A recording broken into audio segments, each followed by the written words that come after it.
Many people are fascinated by the field of hypnosis and more specifically covert hypnosis, and maybe it is your case too. You want to use that on your friends, on your colleagues, on people you work with, but you may be confused about what the hell do I do with all those language techniques and this NLP anchoring and all those subtle things and those inductions. Basically, I tell people to not try to copy somebody who is 10 years above where you are, because you may not have enough foundations to do exactly what they do. However, I always used to think it was pretty valuable to listen to the story of somebody who has done what you want to do and compare to where you are. What did they do when they were at your stage? And that is a very clever way to know what is the next step for you. What should I focus on based on what this person did when they were where I am? So I am going to do my best, or see if I can do my best, to describe to you how I learned, and based on my story you may compare, okay, what is the thing I should focus on right now based on where I am. In the very beginning, something that was not hypnosis but that led me into hypnosis was that I was a magician. I started at like 13 years old, and at 15 years old I joined a community called the FFAP. Don't know if it still exists, but I was just practicing magic tricks and presenting them in front of other magicians. I would say it taught me to activate this, right brain capacity to think in very creative ways, and I think this was the foundation for my hypnotic skills later, because I was developing my brain's ability to think in some unconventional ways, basically. The way this led into hypnosis was because one of the magicians I knew in that circle wanted to develop hypnotic skills. He had seen, hypnosis shows on TV, and he wanted to know if he could do that. And the link between magic shows and hypnosis shows is sometimes, people can do this both at the same time. It is very common you meet people who do both, actually. So this guy jumped in and started practicing hypnotic induction, the rapid induction, all of those things, and pretty soon he met other hypnotists in the town, and they started to gather in a small bar, restaurant bar, where they were practicing every Wednesday night or something like that. They were practicing their skills obviously with the agreement of the owner of the place, and they were practicing their induction, how they could do this and hypnotize somebody by just looking at them, stuff like that. The first thing he told me was, the importance of the pre-talk. What do you tell people before you hypnotize them? Basically, he told me, if you pre-frame, or let's say pre-sell the hypnotic trance in the right way, correctly, with the right embedded commands and all of that, people will go into a trance and follow the induction very smoothly. But if you're hesitant and not really sure of yourself when you describe to people how the hypnotic process is going to happen, they may be really reluctant, or they may feel like they can't trust you, or they don't want to let go of control, all those things. So he told me that it was more about how do you explain to people what hypnosis is going to do to them, rather than what exactly do you say during the hypnotic induction. Pretty soon he invited me because he knew I had some interest in the field of hypnosis. We had talked about that briefly, and since I had just joined university, I was studying psychology, he asked me if I knew people who could be interested. You bet that in a university where people study the mind and psychology, obviously I knew quite a few people who could be interested. So we arrived, and I had many friends around me who wanted to witness what hypnosis does, for real. And everybody had a great exchange, and we pretty much practiced in this environment for like 3 or 4 years, I think it lasted. Unfortunately, this place had to close during COVID, but it was a great place, and we used to gather here, the hypnotists and people who were enthusiastic about it, who wanted to learn about it. We were here not only to hypnotize people and practice our skills, but also to tell people what it really was, because back then there was this guy Mesmer who was a big thing on TV, especially in France. So people were sometimes scared about it, but they were really curious. Usually they were curious, and they wanted to know if it was really what they saw on TV. So many people went there the first time and they just wanted to witness, just to see what is going on.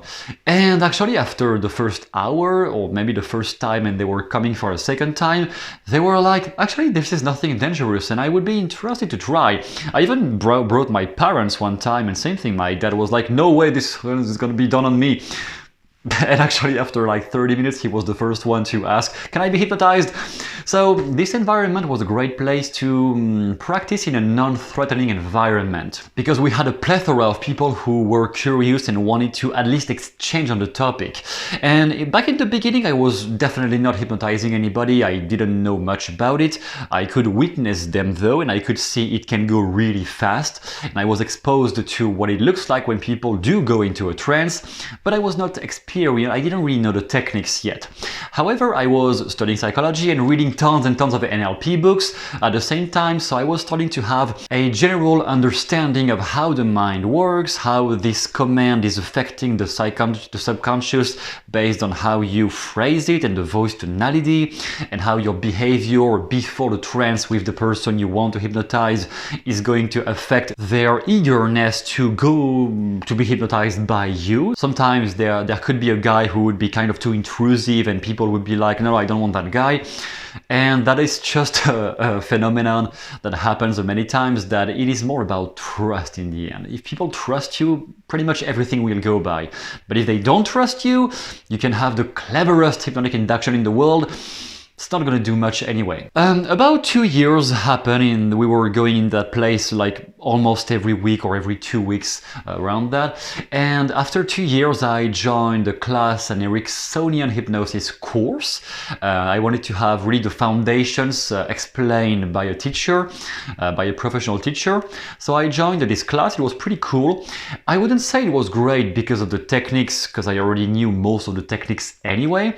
It was an environment to practice with them at least, but I already had an environment to practice with this small bar. So it was more because the teacher was really, really good, and I could witness what he was doing, let's say off stage, if I can put it that way. Okay, during a workshop like that, you have the exercises, the demonstrations. So the teacher is going to demonstrate to you how this technique works, and then everybody has to pair together, or groups of 3, and people have to practice with each other. This is the goal of the workshop. By the end of the 2 weeks, you're supposed to have been using enough of those techniques to use them on your own. It is something open to debate, but let's say it works. The point was, to me, not that, not even the practicing, it was witnessing a real master on that level, using conversational NLP on people in the room. Because every time somebody was saying, oh yeah, but I really don't think I'm going to be capable of doing that induction, it seems way too complicated, and so far I haven't really been going into a trance myself, so I don't think blah blah blah. He was reframing every insecurity and every fear of every person in the room non-stop. And some people, I guess, were not catching or not grasping what he was doing, but I had been reading so much about NLP that I could see what he was doing. That the way he was turning the phrases, the way he was smiling and joking and like, oh, you think like that? Oh, I knew this change of behavior was to influence the mind of the person he was talking to. So witnessing somebody on that level, communicating with people in a regular, normal context where people don't really wait to be influenced because they paid for the workshop. But I mean, when they were just telling him, oh, it's impossible for me, and he was reframing, that was not a moment where they were like, oh, okay, now is the time of the hypnotic induction, so I have to close my eyes. This is where the client is already compliant, but using those skills on somebody who is not right now asking you to hypnotize them and being able to reframe their beliefs no matter what they think, that was really pure mastery in my eyes, and I really witnessed that.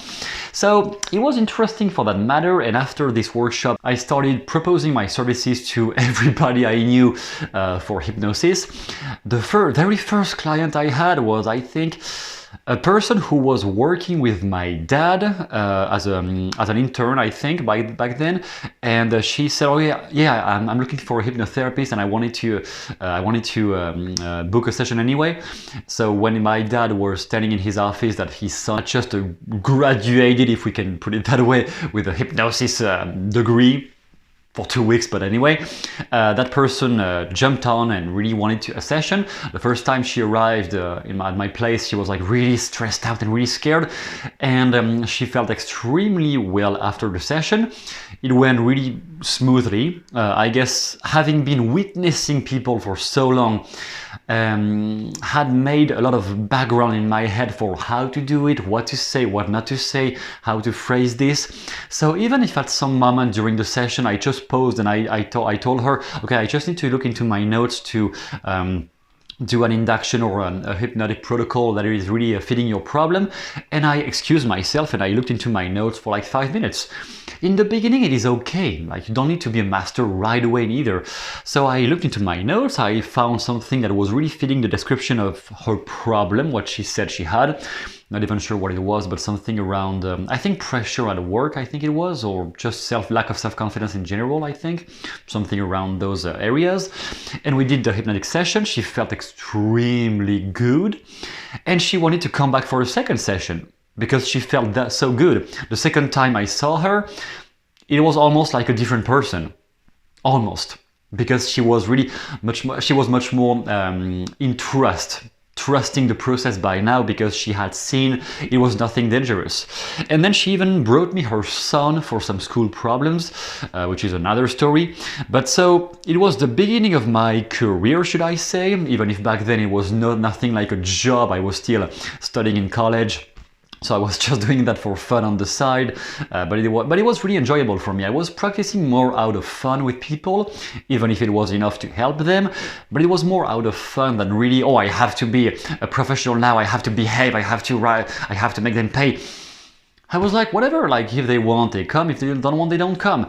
And coming from that presupposition, I didn't have pressure to deliver a result. Then at some point, the shift with the more, conversational approach was because I basically grew bored of explaining to people or reassuring them that no, it is not what you have seen on TV.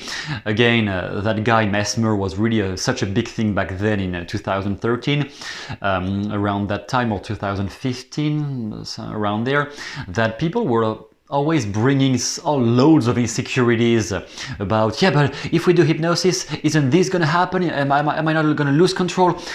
And I just grew so bored of explaining non-stop that no, it is not like that, that I just started to do it more conversationally, like right away telling them, after we will have done the hypnotic trance, yeah, this will change in your life and you will feel differently because of this, because your unconscious will have been doing that. Basically, during the explanation, I was already making them change. I was already using all the suggestions, all the embedded commands, all the reframing, telling a story. Oh, I had a client like you two weeks ago, which was not true. But I had a client like you 2 weeks ago, and it is curious, they had the same problem as you. And you know what? After just 2 sessions, all their problems vanished. Do you know how? Now they are hooked, and then I would explain how they changed. That client, by the way, I was talking about was just a metaphor, but I got used to just do it that way because people were basically resisting much less if they were not aware of when am I using a command or a suggestion or whatever. So I think I just developed intuitively a way to do conversational hypnosis, again based on all the things I had read and all the people I was interacting with. It just became intuitive because I realized it was much less work in a sense. You might say it is more work because you may not be knowledgeable about all those techniques yet, but it felt like less work for me because they were not putting all their fear about, oh yeah, but if we do hypnosis, what's going to happen? You know what? We're not going to do it. We're just going to do something else today. Maybe next time we will do hypnosis. What about that? And from there, all their fears and all their anxieties are gone, and then I can work with them. So it was almost like making them change before the session starts in their eyes, but making them change during the session actually, because when they think I'm still in the phase of explaining what's going to happen, actually I am already hypnotizing them somehow, because I have already been listening to their problem, and I am already starting to enumerate facts or theories or stuff, but by using a type of language, the Milton model, nothing new here, that was aimed at their unconscious mind to make them change from the inside. And if you want to develop your skills with that, I have just launched a new course about, I put that into 7 steps this time. I think it could be an easier way to grasp all the things one by one, because when we just say covert hypnosis, people are like, I don't know how to do that.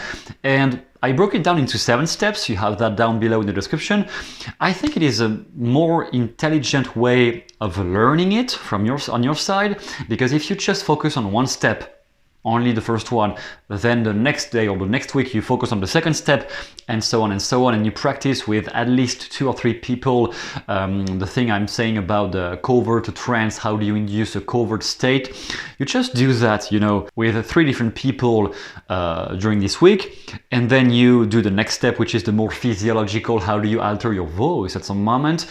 I explained that in step 6, and you just do that with 3 new people the next week. In that way, you are going to make progress. Whereas trying to do everything at the same time, people usually procrastinate and they over-intellectualize and they never really do it, or they do it one time, it doesn't work, and then they quit.